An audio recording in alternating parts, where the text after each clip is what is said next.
नमस्कार साथियों, आप मेरे पीछे जो खेत देख रहे हैं ये मसूर का खेत है और हमने करीब एक हफ्ते के आसपास हो गए हैं इसको सोइंग करे हुए, बोनी करे हुए। और आज का ये वीडियो आपके तक लाने का जो मेरा मकसद था, बहुत ही छोटा सा एक वीडियो है ये। और इसका पर्पस ये था आप तक लाने का कि यहाँ मैं ये बताना चाह रहा हूँ कि प्राकृतिक खेती में कितनी ताकत है, प्राकृतिक जो बीज होते हैं, जो देसी बीज होते हैं, उनमें कितनी ताकत है, बीजामृत कि में कितनी ताकत है। क्योंकि इस समय जो आप ये मसूर का खेत देख रहे हैं, वीडियो में शायद आपको उतना क्लैरिटी, उतना डिटेल आपको ना दिख पाए, लेकिन आने वाले समय में जब ये फसल बड़ी हो जाएगी तब आपको मैं और क्लियर करके आपको जब ये वीडियो लेके आऊंगा तब आपको समझ में आएगा कि कितना शानदार जर्मिनेशन इसमें हुआ है। देसी बीज, प्राकृतिक खेती और बीजामृत का एक कमाल है कि मुझे लगता है कि करीब करीब 90 से लेके 90 भी कम बोल रहा हूँ, शायद 95% से लेके 98% इसमें जर्मिनेशन रेट है। मतलब जहाँ जहाँ दाना नमी में गिरा है वो दाना 100% जर्मिनेट हुआ है।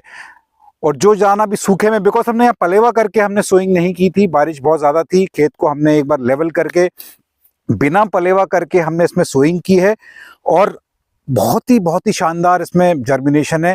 तो साथियों, ये एक प्राकृतिक खेती की एक सबसे अच्छी बात यही है कि जब आप देसी बीज का प्रयोग करते हैं, बीजामृत से आप उसका बीज उपचार करते हैं, तो इसका जो जर्मिनेशन है, उसकी जो पौधे की प्रतिरोधक क्षमता है, बहुत शानदार होती है। और ये मसूर की खेती मुझे लगता है बहुत ही एक आसान फसल है, बहुत ही इजी गोइंग फसल है। क्योंकि एक तो कम दिन की फसल है, दलहनी फसल है, तो मिट्टी की आपकी जो गुणवत्ता है वो बढ़ाती है, मिट्टी का उपजाऊपन बढ़ता है। और इसमें कम से कम स्प्रे करने होते हैं। मतलब इस पूरी फसल के दौरान मैं शायद एक स्प्रे शायद जीवामृत का करूं और एक स्प्रे मिट्टी का सबसॉइल सीवीआर सॉइल टेक्निक से जो सबसॉइल मिट्टी है उसका स्प्रे शायद मैं करूं। वो भी मैं तभी करूंगा जब मुझे लगता है कि इसमें माहू यानी एफिड्स का अटैक है।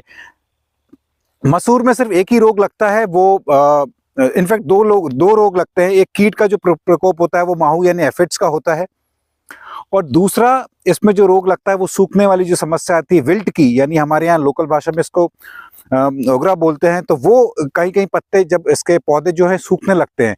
लेकिन मैं आपको ये बताते हुए बड़ी खुशी हो रही है कि इतने सालों में हम जब से प्राकृतिक खेती कर रहे हैं और इन खेतों में हम जहां भी चना लगाते हैं या मसूर लगाते हैं, आज तक मुझे विल्ट की समस्या मेरे मसूर या चने के पौधों में देखने नहीं मिली है। यहीं अगर आप मेरे आसपास के जो केमिकल फार्मिंग के खेत देखेंगे वहां विल्ट की समस्या रहती है। लेकिन ये प्राकृतिक खेती करते हुए मिट्टी की संरचना इतनी अच्छी हो गई है, इतनी ताकतवर मिट्टी हो गई है कि फंगस की जो मिट्टी जनित जो फंगस होती है, जो सॉइल बॉर्न जो डिसीज होती है, सॉइल बॉर्न जो फंगस होती है, वो लगना बिल्कुल बंद हो चुकी है। तो साथियों, जो केमिकल फार्मिंग अभी आप लोग अगर कर रहे हैं, मेरा आपको यही सजेशन है कि जल्दी से जल्दी आप प्राकृतिक खेती की तरफ अपना रुख करें। छोटे से एरिया में आप प्राकृतिक खेती शुरू करें ताकि ये जो आपकी मिट्टी है जल्दी से चेंज हो सके। और इस तरह से आप जो मेरे मसूर का प्लॉट देख रहे हैं, आने वाले समय में इसके आगे जो डिटेल जो इसकी प्रोग्रेस रहेगी हर महीने की, मैं आप तक लेके ज़रूर आऊँगा। और मैं सच में, मतलब जिस तरह का जर्मिनेशन आज मुझे देखने मिला है, बहुत ज़्यादा खुशी है, बहुत ज़्यादा एक सेटिस्फेक्शन है। तो ये है प्राकृतिक खेती का कमाल, ये है बीजामृत का कमाल, ये है देसी बीज का कमाल। तो इस विषय से लेके अगर आपके कोई प्रश्न है, कमेंट्स में ज़रूर पूछिएगा। इसी नोट पे मैं आपसे विदा लेता हूँ। बहुत बहुत धन्यवाद।